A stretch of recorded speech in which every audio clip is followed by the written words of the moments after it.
Լսել եք Սամվել Կարապետյանի 5 տնտեսական քայլերի մասին, 300,000 նոր աշխատատեղ, հատկապես մարզերում, 0% հարկ փոքր բիզնեսի համար, 20% էժան-դեղորայք բոլորի համար, բերքի երաշխավորված մթերում գյուղերում, 20,000 մատչելի բնակարան պետական աջակցությամբ, ձեր վերաբերմունքը։ Բոլորն է տեղակ եմ,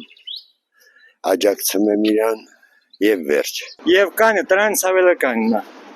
Հասկացաք։ Չգիտեմ, մենակ են գիտեմ, որ Սամվել Կարապետյանը շատ բան ունի Հայաստանի համար արած, որ ոչ մի բան չէ, մենակ մեր Վանաձորի համար են հսկայական հիվանդանոցը, որ դա սարքել է, դա ժողովրդի համար շատ մեծ բան է։ Ու երևի է դրանից առավել, եթե ինքը ընտրվի, դրանից առավել ժողովրդի վիճակը կլավանա, նորմալ կլնի, որտեվ չեղած ժամանակ, որ արել է, հետո ընտրվելուց հետո կանի ու կանի։ Պետք է որ կարենա, ինքը լավ ջահեր, ունակ տղա է։ Ամենայն դեպս ինչ առաջարկում է, եթե դա իրագործվի, շատ լավ կլինի ժողովրդի համար։ Տուն ա ուզում, մի աշխատատեղեր սարքի, աշխատում ա, որ լավ է, եթե իրան թողան,